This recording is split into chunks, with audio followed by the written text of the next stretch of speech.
In today's video, I'm going to teach you how to change groups in board view on Notion. If you're organizing work in Notion using a board, you're looking at a database where each column represents a group, and each card is a page inside that database. Those groups are based on one of the page's properties, usually a select property like status, stage, or priority.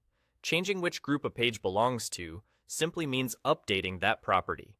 There are two straightforward ways to do it, and I'll walk you through both so you can pick whatever feels most natural. First, let's cover the method inside the page itself. Click on the card you want to move to open it. On the right side of the page, or near the top depending on your layout, you'll see the Properties section. Find the property that's controlling your board's columns. Often it's labeled something like Status.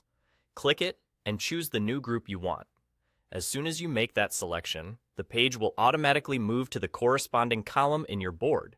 You can close the page to return to the board view, and you'll see the card sitting neatly in its new group. This method is great when you're already editing the content of a page and want to update its group without leaving the page. The second method is even faster when you're working directly on the board. Simply click and hold the card you want to move, drag it over to the column that represents the other group, and drop it there.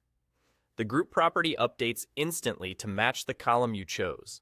This approach shines when you're doing quick, visual reorganizing, perfect for planning sessions or when you're prioritizing tasks on the fly.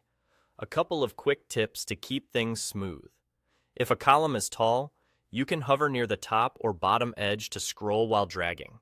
If your board is wider than your screen, scroll horizontally to reveal more columns, then drop the card in the right place. And if you accidentally move a card to the wrong group, just drag it back or open the page and switch the property again. Undo also works if you need it right away. That's all there is to it. You can change groups by updating the page's property in the Properties section or by dragging and dropping cards between columns in the board view. Simple, quick, and perfectly suited to how you like to work.